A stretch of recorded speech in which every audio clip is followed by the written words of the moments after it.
चुनाव आयोग के खिलाफ वोट चोरी का राग अलाप कर कांग्रेस के नेता राहुल गांधी बीजेपी और खास तौर पर प्रधानमंत्री नरेंद्र मोदी को टारगेट बना रहे हैं। बिहार जाकर राहुल गांधी वोट चोरी को लेकर बड़ी बातें करके लोगों को अपने पाले में करने में लगे हुए हैं। राहुल गांधी को लग रहा है कि वोट चोरी का ये मुद्दा उन्हें सत्ता के करीब ले जाएगा।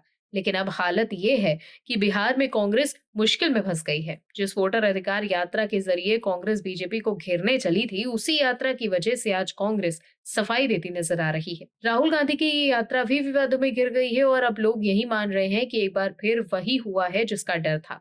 एक बार फिर कांग्रेस अपनी ही बिछाए जाल में फंस गई है। क्या है पूरी खबर, बताते हैं आपको इस रिपोर्ट में। दर्शकों, बिहार के दरभंगा जिले में कांग्रेस के मंच से खुलेआम कांग्रेसियों द्वारा प्रधानमंत्री नरेंद्र मोदी के खिलाफ अमर्यादित भाषा और गाली गलौज का प्रयोग करने की घटना से आक्रोशित बीजेपी कार्यकर्ताओं ने कांग्रेस नेता राहुल गांधी का पुतला फूंका और कांग्रेस के कृत्य को निम्न स्तर की राजनीति बताकर जमकर नारेबाजी की। बिहार ही नहीं बल्कि देश भर के लोग हैरान हैं कि कांग्रेस के मंच से इस तरह पीएम मोदी को कैसे टारगेट किया जा सकता है।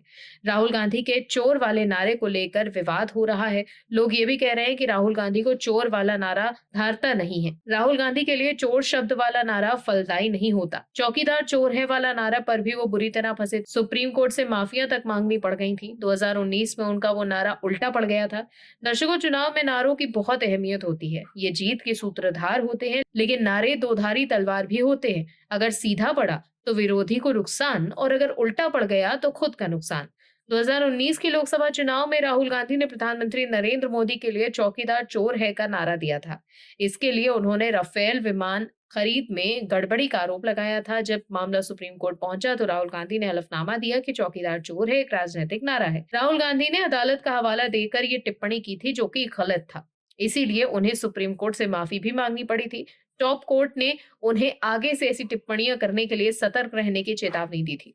साल 2019 के चुनाव में राहुल गांधी के लिए ये नारा उल्टा पड़ गया।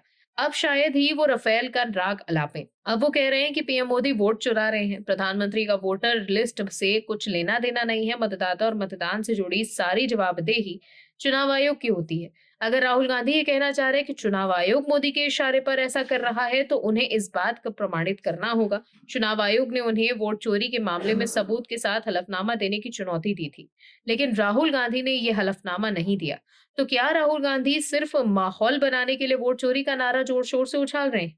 अगर वोट चोरी का प्रमाण है तो उन्हें पहले कानूनी लड़ाई लड़नी चाहिए। वैसे राहुल गांधी चुनाव आयोग से ज्यादा नरेंद्र मोदी पर हमलावर हैं। यानी राहुल गांधी की हिट लिस्ट में सिर्फ और सिर्फ नरेंद्र मोदी हैं। लगातार मिल रही हार से राहुल इतने तिलमिलाए हुए हैं कि पीएम नरेंद्र मोदी के लिए तू तड़ाक वाली भाषा का प्रयोग कर रहे हैं।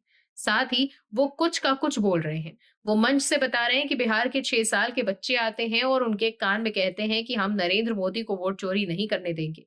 तो कभी राहुल गांधी ये भी कहते हैं कि छोटे छोटे बच्चे आकर उनके कान में कहते हैं नरेंद्र मोदी वोट चोरी करता है। लेकिन दर्शकों, सवाल है कि क्या सचमुच इतने छोटे बच्चों को वोट चोरी, राजनीति और नरेंद्र मोदी के बारे में पता भी है? क्या राहुल गांधी अब अपनी राजनीति चमकाने के लिए इतने छोटे बच्चों को ढाल बनाएंगे?